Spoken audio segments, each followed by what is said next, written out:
Chapter 10. The Obvious Secret. The mind is a good enemy for one who does not master it. The mind is the best friend for one who masters it. Bhagavad Gita.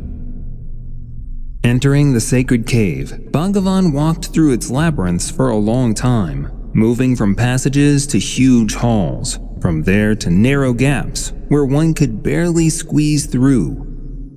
He swam across underground lakes, flowing in the swift currents from underground streams where, at times, he had to hold his breath for 2 to 3 minutes to get through a narrow point, where the stream completely filled the space with water, leaving no room for air. He walked through spaces speckled with thin and huge stalactites and stalagmites. An unknown power led him until he found himself in a vast hall of the underground labyrinth, entirely covered with mountain crystals, brightly sparkling in the rays of a mysterious light, resembling a large neon lamp, powered by some unknown energy. Here, he was greeted by the great hierarch of the circle of Kailash priests, El Morya. He was dressed in a white cloak that reached down to his feet, and on his head, he wore a white turban. "Here you are, my brother," he said, welcoming Bhagavan. "Climbing the spiritual summit is not that simple. Not everyone is ready to believe that the summit exists. Here you are in the Trans-Himalayas, the spiritual heart of our planet. Go. Rigden Japo is waiting for you." And El Morya led Bhagavan into a vast hall with an elevation in the form of a steeped pyramid, 15 meters high, where the throne of the Lord of the Circle of Kailash priests towered. He was sitting, wearing a 12-rayed golden crown, sparkling with precious stones. He was clad in a purple mantle, and his face expressed detached wisdom. On each step of Rigden Japo's pyramid stood 2 adepts of the Circle of Kailash priests, one on the right, the other on the left. Holding large glowing crystals in his hands, Bhagavan approached the pyramid, knelt down, and in an earthly bow, expressed his deep reverence to the Lord of the Circle of Kailash priests. "So you have come, my son," said Rigden Japo in a thunderous voice, and the resounding echo reflected his voice off the walls of the hall. "Accept the great knowledge of the Circle of Kailash priests into your heart. In very ancient times, when a new planetary being, Earth, was just forming, and the news about it spread to all corners of our universe, God sent ancient beings dwelling closer to the center of the galaxy, where there is more life, love, and consciousness, to this planet to make it habitable and accelerate the path of evolution here, in this remote corner of the universe. These great beings, the first to appear in the galaxy, are moving plants, earthly little men feeding on light and water. They flew here and created life on Earth, populating it with plants, and then they flew away for many years. When plant life evolved, Rigden Japo continued his story. Millions of years later, God sent other beings here, more resembling insects, who populated it with insects. Then came creatures that populated the earth with fish, amphibians, and reptiles. Finally, beings resembling us arrived and populated it with animals. And so, on Earth, 4 chains of evolution appeared. These are plants that, at the end of their evolution, become earthly little men. Insects that, at the end of their evolution, become little men resembling elves. Cold-blooded creatures that, at the end of their development, become intelligent dragons, and mammals that become human. Originally, spirits of the mineral kingdom also lived on Earth, whose physical bodies are mountains, rivers, seas, clouds, rocks, and fire. They too follow the path of development and evolution. And when the time came for the transformation of the most rapidly developing mammals, extraterrestrials resembling humans, through crossbreeding, endowed some of the most developed species of animals with their genes. This is how intelligent animals, the proto-humans, came into existence. There were different kinds, giants and dwarfs, and ones just like us, Rigdon Japo said, and Bhagavan listened with amazement to his words, echoing throughout the vast underground hall of the Trans-Himalayas. Extraterrestrials taught them to use fire, bows, stone knives, tattan hides, build huts, and set traps for animals. When rational humans fully developed and spread across the earth, they came back and once again carried out crossbreeding, endowing humans with their gene pool to make rational humans spiritually evolving. This is even mentioned in the Bible in the 6th chapter of the book of Genesis.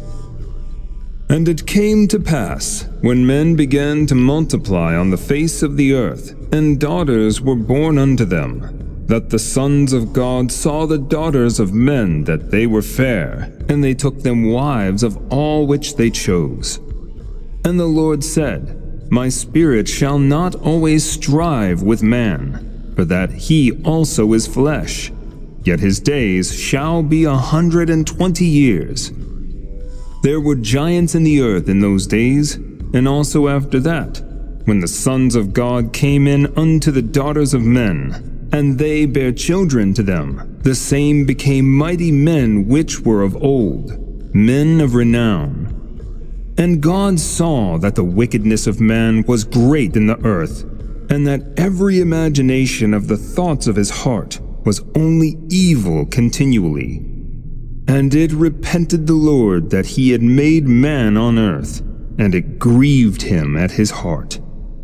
And the Lord said, I will destroy man whom I have created from the face of the earth, both man and beast, and the creeping thing, and the fowls of the air, for it repenteth me that I have made them. But Noah found grace in the eyes of the Lord. So, in the Bible, it is said that after some time of this crossbreeding, when spiritual beings started to emerge from rational humans, extraterrestrials built temples and altars, astronomical observatories, and statues of gods that have survived to this day. They taught people religion, but, as stated in the Bible, God repented and decided to destroy them. This is said to imply that not all people were successful in instilling spiritual inclination. Those who did not acquire it were eradicated through floods, fire, and other means. Giants and dwarves were among them, and, as stated in the Bible, only Noah and his family remained, meaning only spiritual people capable of development remained. They later populated the earth. After that, extraterrestrials left the planet and began observing the development of humanity from afar to better study the brain and body of the new human and the possibilities of spiritual growth in such a body and with such a brain. Some extraterrestrials incarnated into human bodies on Earth.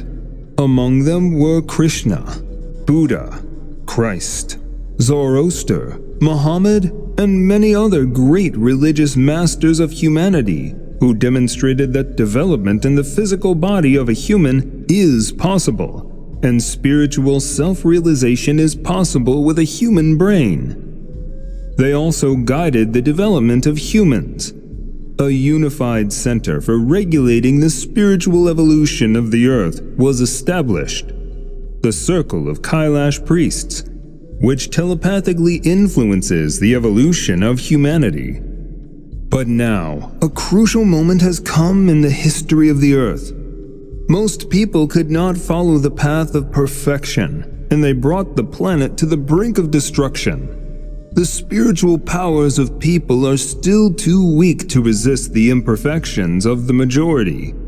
Therefore, in the near future, extraterrestrials will appear on Earth again, and all spiritually undeveloped people committing evil will be exterminated. Only spiritually evolving individuals will remain, ushering in the era of 1,000 years of goodness, when there will be no evil, violence, diseases, wars, or heavy labor. People, under the guidance of the circle of Kailash priests and extraterrestrials, will ascend to a new stage of evolution. This is the second coming of Christ, as written in the Gospel. This is the golden age awaited by believers of all times and nations. This is Armageddon, the battle between the powers of light and darkness. Evil does not exist, but there is imperfection, ignorance which is as dangerous as what you call evil, Rigdon Japo said, concluding his speech. Bhagavan bowed to him in earthly reverence, thanking him for the great knowledge. The adept standing on the steps of the throne chanted the mantra, Aum, praising the divine power of wisdom and knowledge. The Lord of the Circle of Kailash Priests rose from his throne and, extending his hands, blessed Bhagavan for conveying great knowledge to humanity.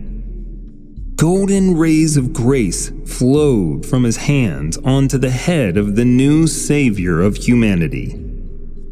Rise to accomplish true deeds, Rigdon Japo uttered. Bhagavan stood up and, in reverent silence, followed El Morya into another hall of the underground city of Trans-Himalaya. In the center of this round hall stood a huge sphere made of mountain crystals, and benches for the hierarchs of the circle of Kailash priests were placed near its walls. They sat around this sphere, concentrating intently on something visible only to them on the smooth, convex surface of the crystal. Their noble and wise faces expressed compassion and determination to help every human. The hall's domes were dome-shaped and extended upward by 50 meters. At their very top was a bright crystal emitting light that illuminated the entire hall. Looking at those present, Bhagavan recognized Saint Germain, Kadhumi, Maha Chohan, Buddha, Christ, Zoroaster, Krishna, Muhammad, and many other great hierarchs of the circle of Kailash priests. Together with El Morya, they took their places in front of the huge crystal sphere. It was time to begin universal meditation. The hierarchs focused on the crystal sphere, transmitting their assistance and support to all spiritual people on earth through it, sending them benevolent thoughts and a state of grace. Faces of disciples appeared on the sphere's surface, calling for help from the spiritual powers of the cosmos, from the circle of Kailash priests. All hierarchs exerted the full power of their will, love, and knowledge to help those unfortunate beings seeking assistance on their spiritual path. Each person was given help, health, harmony in family and work, the unfolding of strengths and abilities, as much as they believed and opened themselves to the powers of light through their good thoughts and deeds for the circle of Kailash priests and for the salvation of misguided humanity lost in ignorance. After 2 hours of meditation, the hierarchs raised their hands to the sky, drawing in new cosmic energy to replace what they had spent on the salvation of humanity. Earthly man has not fully mastered his mind, said Maha Chohan, addressing Bhagavan. Now the minds of many people function only as a memory-storing society, and parents experience in settings, and as an imagination that sometimes produces strange monsters, inflating animal instincts, anger, fear, and passion to incredible proportions. From this arises all the vices and sins of man. From here comes his excessive jealousy and greed, egoism, the desire to destroy and disrupt everything that does not conform to his ideas. From this imagination arises wars and revolutions. It kindles the fires of inquisitions and raises the swords of jihad and crusades. In a rudimentary state, many people have logical, constructive thinking. It is the prerogative of a few. Even fewer people possess intuitive foresight, the highest mental function. To develop the minds of people, you, our brother Bhagavan, need to teach them Dharana. Maha Chohan continued. A concentration of attention on spiritual objects, which can be mantras, magic spells, prayers, yantras, spiritual images, icons, and chakras. Spiritual centers of a person. A person must learn not to give power to his imagination, not to immerse himself in the setting of memory given to him by ignorant people. He must be able to concentrate for a long time. This is what will help him master his mind and develop immense powers and abilities within himself. He must realize the terrible power of memory and imagination over him.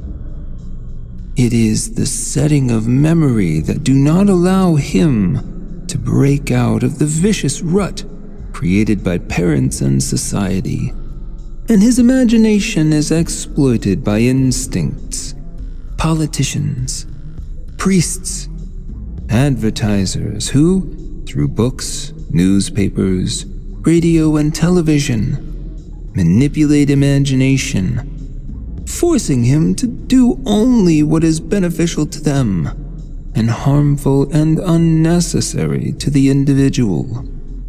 Everyone on the path of spiritual self-development must realize that they have been turned into zombies, and they must reject the influences of parents, society, politicians, and priests in order to cast off these invisible shackles woven from suggestions and illusions, said Maha Chohan. The hierarchs nodded in agreement, expressing solidarity with their faces full of compassion and wisdom. Where should people start practicing Dharana? Bhagavan asked. It is best to start it with counting your breaths, said Kathumi, remembering that each breath glorifies the Lord, for the breath is always with a person, and at any convenient moment he can feel and count it. Then, following the teachings of the circle of Kailash priests, the disciples should focus on the mantra Aha Shambhu Itahakum, pronouncing it with maximum strength, trust, and integrity with their entire being, contemplating or visualizing the image of the Master, feeling how a stream of divine power and grace flows from him to their heart. By practicing this, they will develop an unknown power within themselves, with the help of which, in their time, extraterrestrials built pyramids and gigantic structures, moving huge stone blocks through the air with the power of their concentrated thoughts. materializing colossal statues of the gods. Let this knowledge be given to humanity, Kadhumi concluded his speech.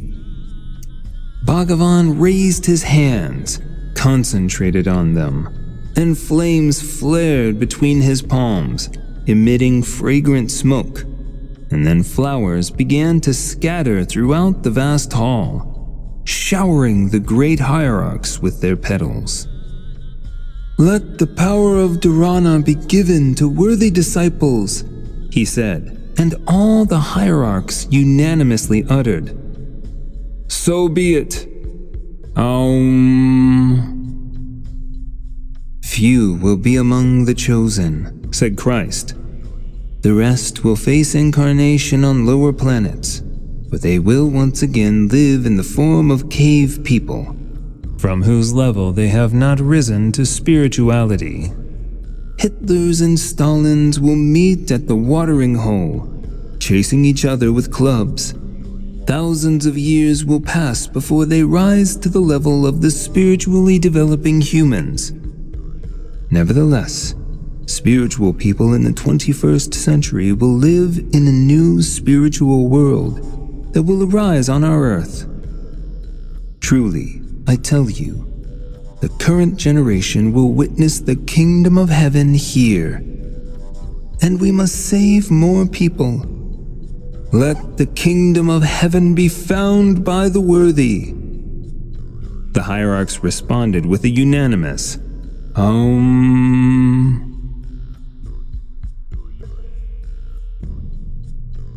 you want to know more? Watch the animated masterpiece that reveals the mysteries of humanity. Discover more sacred knowledge in books. You can meet the main characters of books at our seminars. Find your amulet of power. Participate in an individual ritual. Open free channel with daily spiritual practices for yourself. All these you will find on our website www.amazon1.org.